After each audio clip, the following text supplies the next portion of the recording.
Good afternoon, party people, and welcome back to another episode here on CrossCam TV. So to start things off, I am sipping on a vodka Sprite at the moment, and we are going to recap our most recent offshore fishing trip. So about this is going to be my last offshore trip for the summer, unfortunately, because I am heading back down to Fort Myers here again real soon, this weekend actually. So getting excited for that. We're going to have a ton of fun down there, and it's going to be a great semester. I'm really looking forward to it. So without further ado, we're going to jump into what could have been a real bad day of fishing, but ended up being really good. It was more surprising than anything, and we're going to get into why that was in a little bit here. So just welcome back to another episode on CrossCam TV. Grab yourself a cold one or even spark one up, because we're back, baby. Let's go.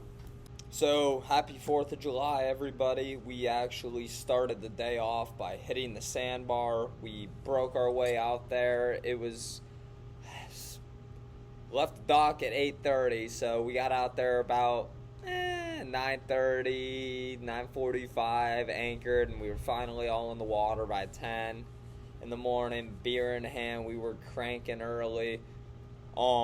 We just knew it was going to be just mad busy out, holiday boating traffic. Motherfuckers were everywhere, and every asshole with a boat was out on the water, as we like to say, because the general public ain't the brightest. So yeah, lots of qualified captains out there for you this weekend. But so we went out there, enjoyed that for a few hours. You'll see some of the clips being played above, and then after getting back from that, we called it kind of an early day out there, because we had plans to head over to one of our neighbors' houses for a big old 4th of July American style cookout, baby. We're talking burgers, dogs, barbecue, motherfucker. We were eating good, and it was delicious. It was amazing. Went there, had a few more brews, called it a early day. I wasn't even up for the fucking fireworks to start, because we went to bed, we prepped the boat, we made the sandwiches, we loaded the cooler, we got all the ice, tied up all of our rigs. We did all the work. So all we had to do in the morning was get up and get our asses down to the boat, drop ourselves down off the lift, and get off on their way, heading out the river up through Tampa Bay there.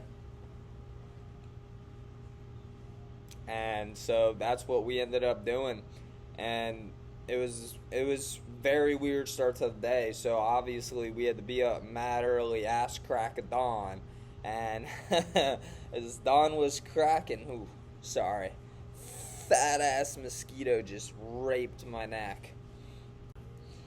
Motherfucker probably got crossfaded drinking my blood, all the weed we smoke. You're cooked, buddy. And so yeah, we were on the boat at probably, it had to have been 5, got down off the lift, yada yada, all that fun shit.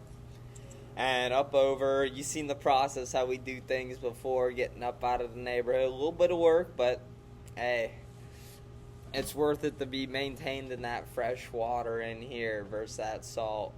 Plus, it always helps. It's a little bit of a pre-flush on the engines. But, so we finally get out there. We're running upriver. We're going to go hit our little bait store up on the river and collect our scoop of live bait, little white baits. And that would have worked out great had they been there and had been open. I don't know if they were closed, because we'd been there at earlier times and they're open, but our bait dudes weren't there, and their little boat, their skiff wasn't there, so I'm assuming they were out catching bait at the moment and they weren't there, or it was their first run of the morning, they had nothing, because usually one brother's out there catching the bait, running that, and then the other brother's there, handing out what they have got for in inventory. So that's interesting. So my dad and I are looking at each other all nervous. We're like, fuck this.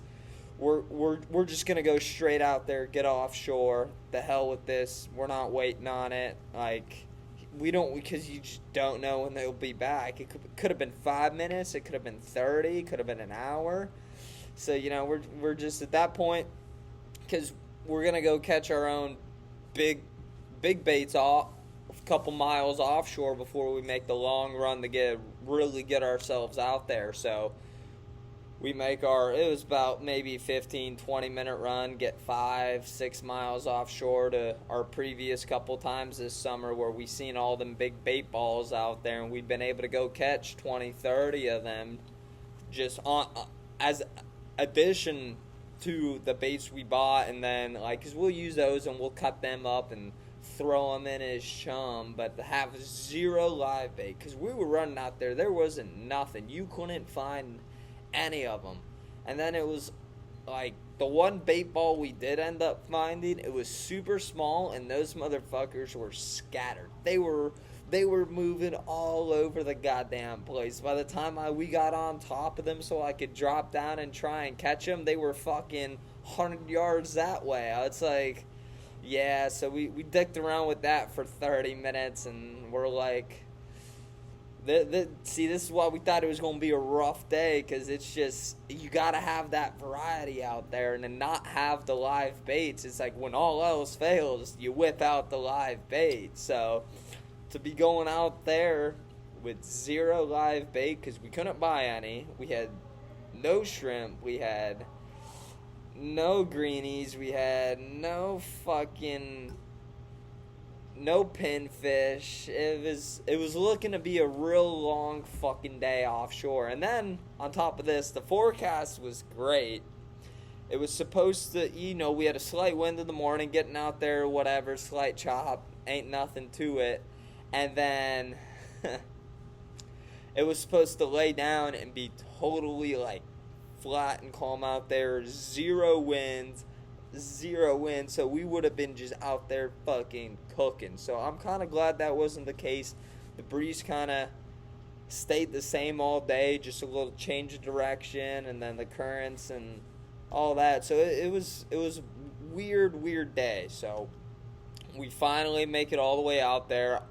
I throw on some squid to start. They're dropping sardines, and so here we go. I mean, I first line in the water, dropped all the way down to the bottom, instantly hooked up, just straight ripped lips on this bitch.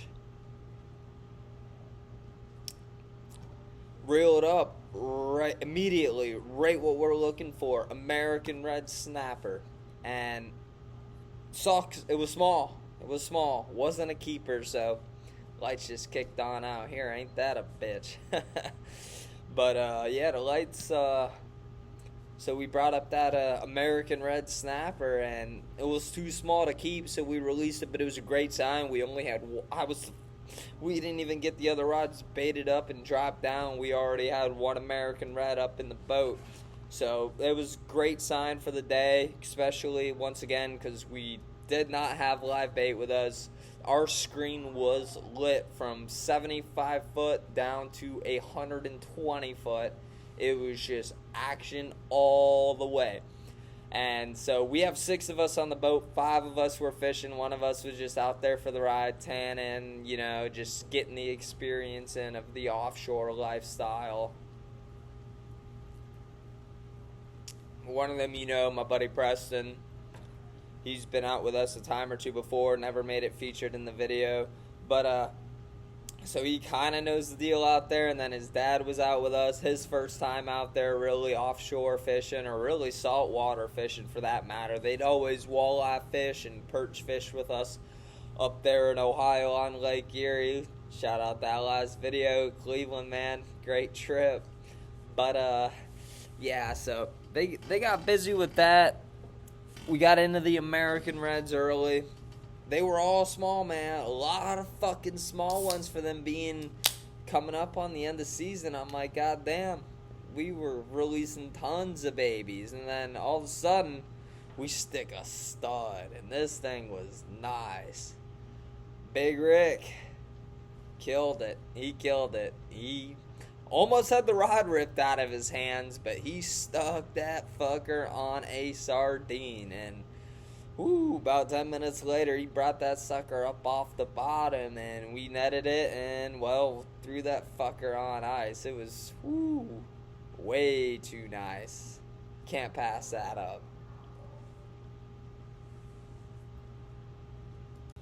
So following the hype from that big-ass catch, we were all obviously anxious to get our lines back down in the water, knowing now that there was fish down there we could keep, because we had already brought up 10, 15 American red snappers that were all too small, but we knew we were in the fish, so they were there. And then I was also contemplating, because we were using such small baits, is like maybe that's all that was hitting, but who really knows? That's why I wish I had them big fucking live baits. Drop that fucker down to the bottom. I swear to God, we would have caught 8 of them fuckers. And so after that, and I get back down to the bottom, and I get hooked up into something, and it's feeling like a pretty decent fish. It's bigger than any of the 4 or 5 American reds I myself had already caught at this point in the day. And I bring it up, and I don't know what the fuck this thing is. And, so it's like we didn't do nothing with it just because, like, we didn't know. We looked at all of our sheets. We looked at all of our charts. We couldn't tell what the fuck it was. And it really didn't look like it was good eating. But after getting back home and, asking some people who do a bit more offshore than I do and getting some more references and some research done, we figured out it's a triggerfish, and it's actually pretty damn good eating. So it sucks that we threw that one back, but hey, you know what? The way FWC is, you rather be safe than sorry, because they will fine you to nothing, and they don't care if you don't know. That's not an excuse to them. So it's one of those scenarios where, yeah, you're better off. Fuck the fillet. You're better off without it. But now we know, at least for next time, you ever hook one of them suckers again, it's game on. That buddy will be on ice.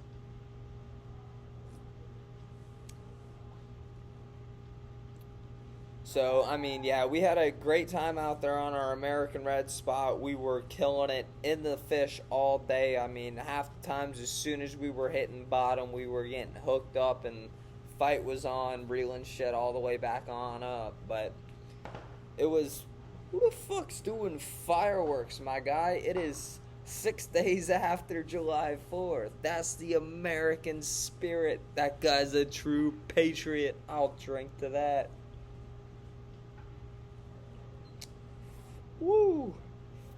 But yeah, so wow, that just totally threw me off.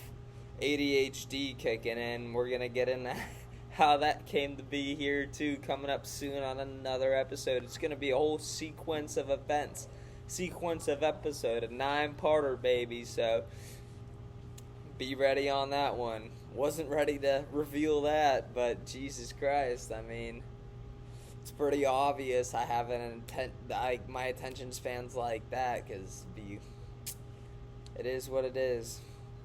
But yeah, so that triggerfish was mad weird, but we know for next time. So we ended up catching bunch more. We ended up with like 27, 28. I ended up losing track around then. American red snappers, only one big enough to keep on ice, and the one big enough was fucking huge. It was great fillets. Big fish. Whew. Really gave us the life we needed for the day. But like I said, we already exceeded my expectations for not having any form of live bait out there.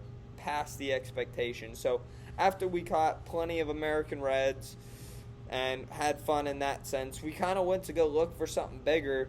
But the next spot we went to was just taxman, and he was collecting. Let me tell you, he was lighting us up.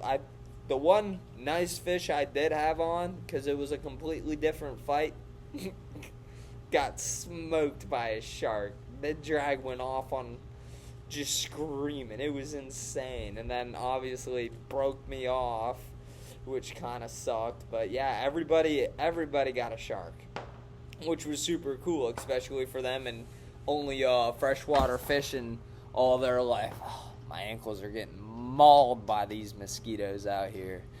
Good Lord. But yeah, everybody out there got sharks. We were killing it. It was fun. I mean, it's not ideal just having to cut and retie, but we made it work. Everybody got a shark. We pulled out. We went to one last mark we had, kind of checked it out, dropped down for 30 minutes or so. And then that's when we landed this nice yellowtail, which was pretty fucking cool. Never caught one of those before out there, which was sweet. So all in all, we caught 3 different species, and we were on the American Reds. We were killing it. We would have maxed out if they were just bigger fish. And that's it. We were killing it all fucking day. They were just small. So, I mean, it was fun to go out there and hook into some big shit that fought hard, man. Them sharks were electric. It was a great day. And so, yeah, at that point, we just started packing her on up, cleaning shit up, putting stuff away, and rode the solid hour and a half way back in and kicked it, called it a day. But overall, very solid weekend, great weather, considering the week before it just rained every single day, all day. It held up, it was beautiful, mid-90s the entire time, clear skies. I mean, couldn't ask for better turnout on a holiday weekend, an extended holiday weekend at that. So really glad the fishing forecast was fantastic. It all worked out. Super great time. And just happy to be able to do it one last time before I go lock in and become an academic weapon once again, baby. Let's go.